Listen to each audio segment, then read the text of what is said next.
Bonjour et bienvenue à cette nouvelle leçon. Nous avons ici un circuit donc composé de sources indépendantes et de sources dépendantes. Et on nous demande de calculer la tension V0 aux bornes de la résistance de 2 ohms et le courant I0. Et pour cela, on va le faire avec la méthode des mailles, la méthode des nœuds et le théorème de superposition. Donc, pour commencer, je vais l'appliquer tout d'abord la loi de Kirchhoff relative aux tensions et après je vais passer à la méthode des mailles. Donc, je vais chercher un circuit équivalent à celui-ci pour simplifier. Donc, ici, j'ai une source dépendante en parallèle avec la résistance de 2 ohms.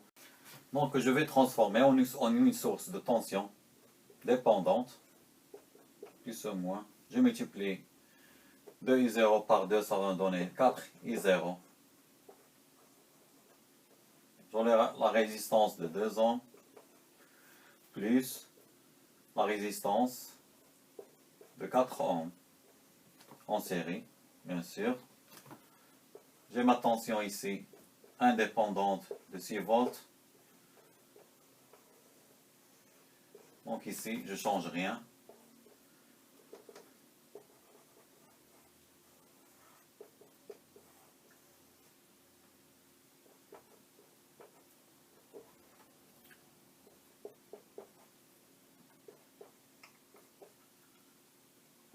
Et mon courant I0. J'ai la maille 1 et la maille 2. Donc ici le courant, je vais l'appeler I1, ici I2. Et je vais appliquer la loi de Kirchhoff relative aux tensions à la maille 1. Donc L, 4T, maille 1. L, 4T, maille 2.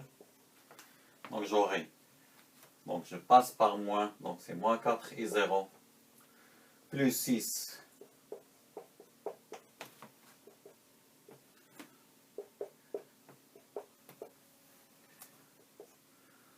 Plus 6 volts,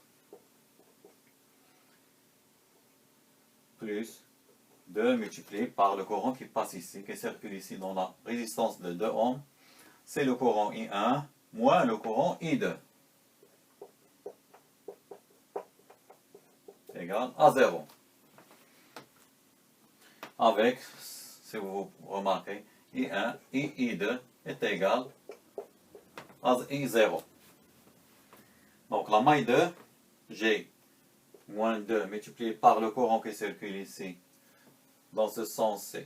Donc moins 2 multiplié par I1 moins I2 plus 4 multiplié par I2. Je suis ici. 4I2, ou si vous voulez I0, plus 12 est égal à 0. Donc ça c'est mon système d'équations. Je simplifie ici mon système d'équations. L'équation 1 et l'équation 2. Donc 6I1 plus 2I1, c'est 8. I1 moins 4I2, ça c'est I2, I0 est égal à I2, moins 2I2, ça va donner moins 6. I2 est égal à moins 6. Ici, I1 fois moins 2, donc moins 2 I1, ici, plus 6 I2 est égal à 12. Donc je fais 1 plus 2, l'équation 1 plus l'équation 2, ça va me donner. Donc j'élimine ce terme, il va me rester 6 I1 est égal. Ici, pardon, je passe 12 de l'autre côté, c'est moins 12. Donc ça va me donner moins 18. D'où I1 est égal moins 3 ampères. Donc, pourquoi je fais le calcul avec la méthode LKTO, les lois de Kirchhoff relatives aux tensions, juste pour avoir ce système d'équations pour comparer avec la méthode d'émail. Donc, je trouve ici I1 est égal à moins 3 ampères. Je cherche I2, je remplace dans l'équation 1 ou 2. Donc, je remplace ici. Donc, j'aurai 2, ça va me donner 6 I2 est égal à moins 12 plus 2 multiplié par I1 moins 3. Donc, ça va donner moins 12 moins 6, c'est moins 18. Et j'aurai I2 est égal à moins 18 divisé par 6, ça va me donner moins 3 ampères. Donc, la question était de trouver ou de calculer le courant I0. On vient de le trouver. Puisque I0 est égal à I2, donc I0 est égal à moins 3 ampères. Donc, il me reste de calculer V0. Donc, pour trouver V0, je reviens au circuit initial et je vais l'appeler le nœud 1. Donc, je vais appliquer la loi de Kirchhoff relative au courant au nœud 1. Qu'est-ce que j'ai ici? J'ai 2I0 qui est entrant.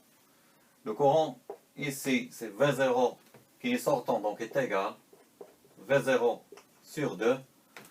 Le courant ici, c'est I1 qui est sortant, donc plus I1. Ici, j'ai noté le courant qu'on a trouvé, I1, avec le système d'équation, c'est moins 3 ampères. Donc, j'aurai alors V0 sur 2 est égal 2 I0 moins I1. Et je remplace I0, on a dit, moins 3, donc c'est moins 6, moins 3. Ça va donner plus 3, donc est égal à moins 3. D'où V0 est égal à 2 multiplié par V0 sur 2 est égal à moins 3, donc V0 est égal à 2 multiplié par moins 3, c'est moins 6 volts. Donc, je la note ici, V0 est égal à moins 6 volts. I0 est égal à moins 3. Donc, je viens de trouver V0 et I0. Et je vais passer à la méthode d'émail. Et on va comparer les deux méthodes. Donc ici, pour la méthode d'émail, j'utilise le circuit que j'ai obtenu ici après transformation de source. Et je passe directement à la matrice de Cramer.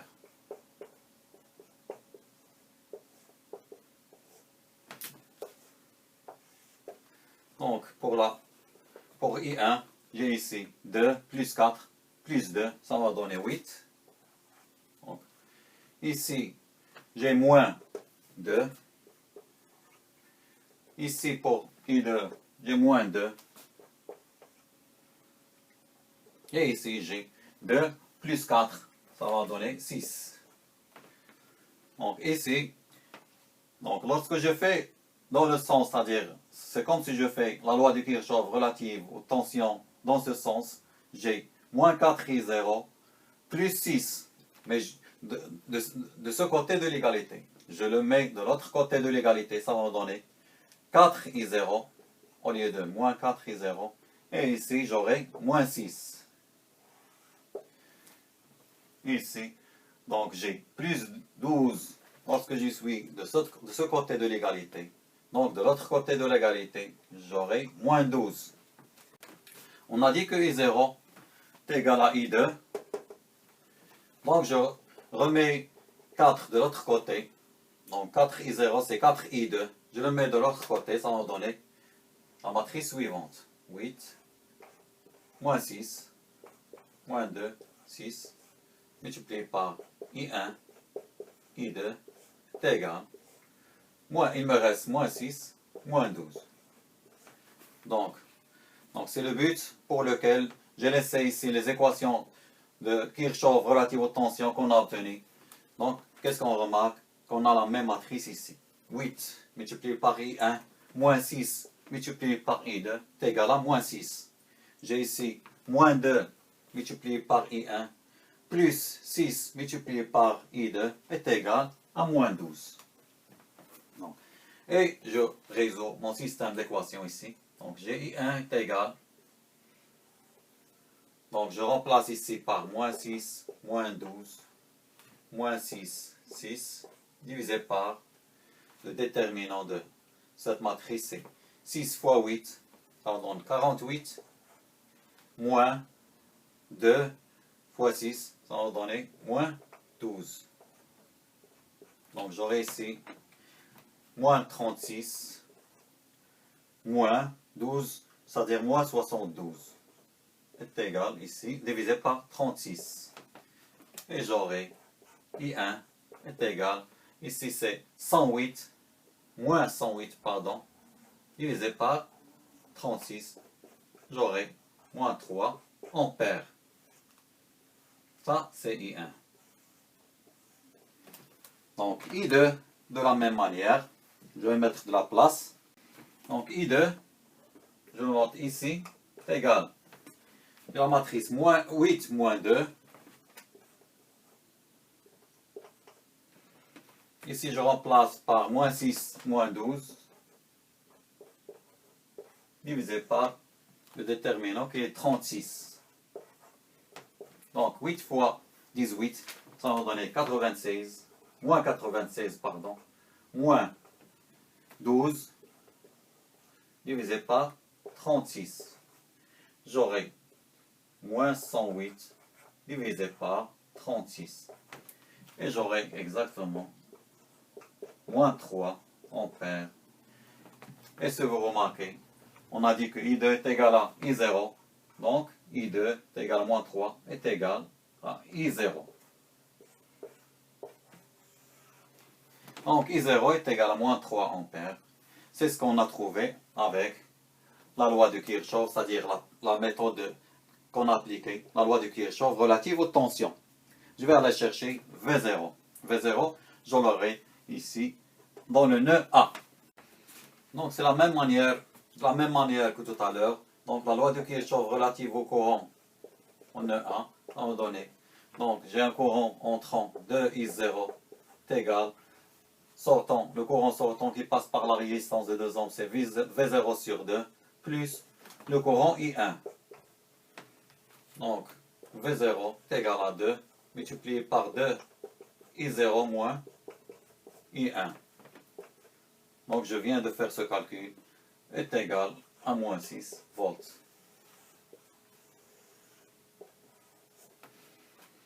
C'est ce qu'on a trouvé avec la loi de Kirchhoff relative aux tensions.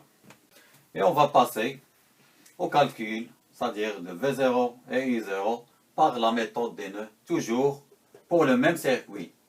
Donc on va passer à la méthode, c'est-à-dire à la deuxième méthode.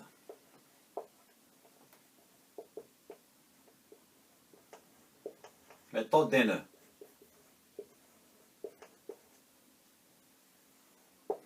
J'ai noté ici pour la méthode des mailles, la tension V0 qu'on a trouvée de moins 6 volts, I0 moins 3 ampères.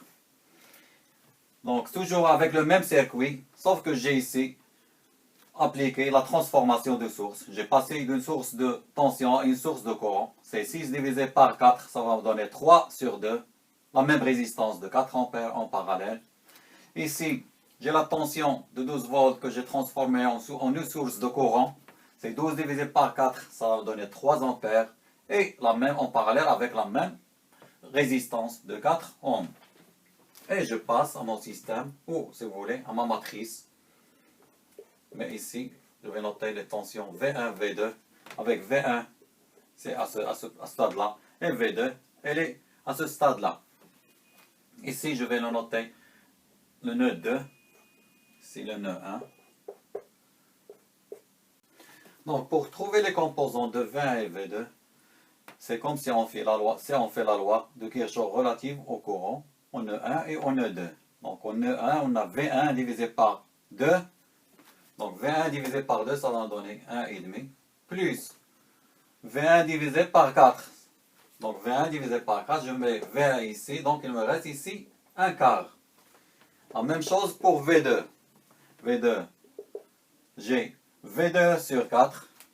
V2 sur 4, je mets V2 ici en facteur, donc c'est 1 sur 4, plus V2 sur 2, plus V2 sur 4. Donc ça va donner V2 sur 4. Ici, j'ai moins V1 sur 4, moins V1 sur 4. De la même manière, moins V2 sur 4, on va donner 1 quart, est égal.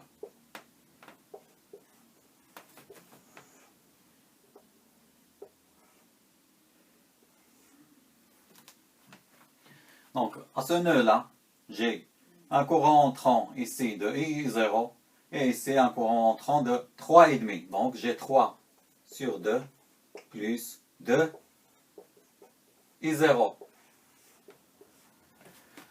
Au nœud 2, j'ai un courant sortant de 3,5 et un courant entrant de 3. Donc, j'ai 3 moins 3 sur 2. Je vais remplacer ici I0, c'est-à-dire trouver I0 à partir de nœud A, ici, donc en fonction de V2. Donc I0, donc au nœud 2, L, KC, loi de Kirchhoff relative au courant au nœud 2, on va donner I0 étant un courant entrant, plus 3 courants entrants est égal. Le courant sortant sur la résistance qui passe par la résistance de 4 ohms, c'est V2 divisé par 4. Donc, I0 est égal V2 sur 4 moins 3. Donc, et je remplace ici. Donc, je simplifie ici, ça va donner 3 sur 4. 3 sur 4 moins 1 sur 4. Ici, moins 1 sur 4. Et ici, c'est 1. Multiplié par V1, V2 est égal. Donc 3 sur 2 plus 2 multiplié par V2 sur 4, ça va donner V2 sur 2 moins 6. Ici, ça va donner 3 sur 2.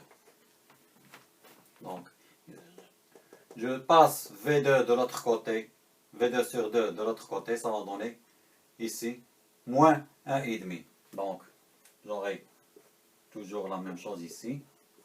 Ici, c'est moins 1,4 sur 4, moins V2 sur 2. Donc, moins 1,5. Et je laisse V2 ici. Donc, V1, V2 est égal.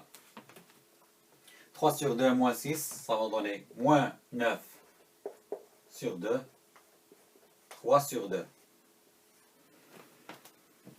Ici, c'est moins 3 sur 4. Donc, j'aurai à résoudre le système d'équations suivant. 3 sur 4, moins 1 sur 4, moins 3 sur 4, 1, multiplié par V1, V2, est égal, moins 9 sur 2, 3 sur 2. Et je n'ai qu'à résoudre mon système d'équations pour trouver V1, V2 et aller chercher le courant I0. V2, elle est ici, V1, elle est là. V1, comme vous voyez, c'est V0. Et I0, on l'obtient de la formule suivante. Je vais aller chercher alors V1 et V2 de ce système d'équations. Ici, je vais l'appeler A. Donc, le déterminant de la matrice A est égal. Donc, c'est 3 sur 4 moins 1 sur 4 multiplié par 3 sur 4, ça va donner moins 16, moins 3 sur 16. Donc, je multiplie ici par 4, ça va donner 12 moins 3, c'est 9, divisé par 16. Donc, V1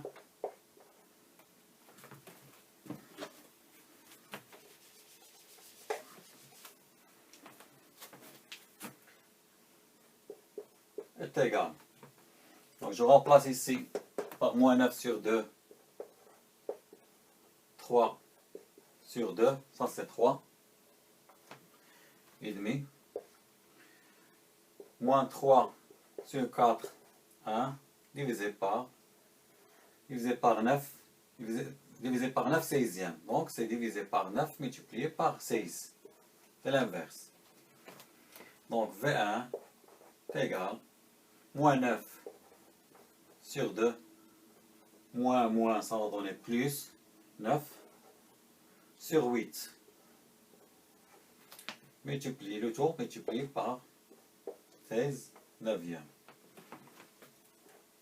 Donc je multiplie ici par 4, ça va donner moins 36.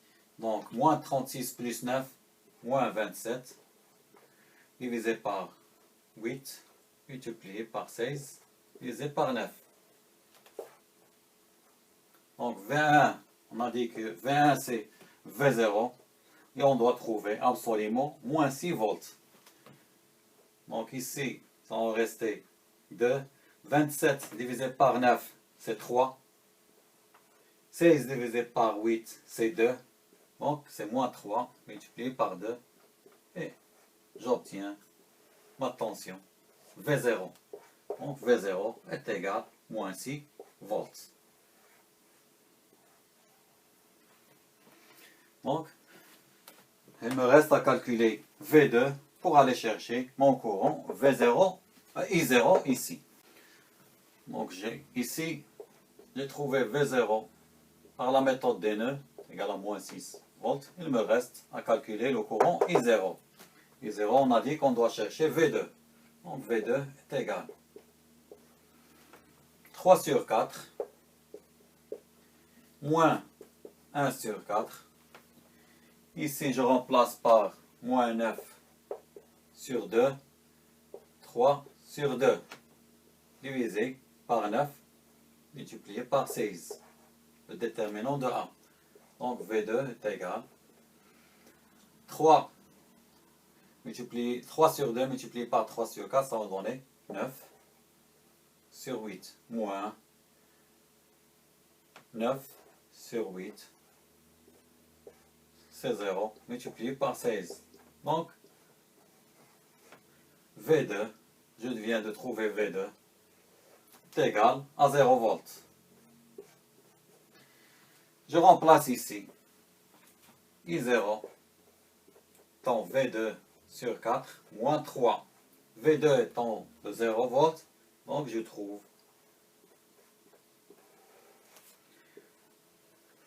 I0 est égal à moins 3 ampères. C'est ce que j'ai trouvé avec la méthode d'émail. Moins 3 ampères. Donc il nous reste à faire le théorème de superposition pour le même circuit. Et pour cela, je vous donne rendez-vous, Inch'Allah, pour la deuxième partie de cet exemple. Je vous remercie pour votre suivi. N'oubliez surtout pas de vous abonner en cliquant sur le bouton en bas de cette page. Merci.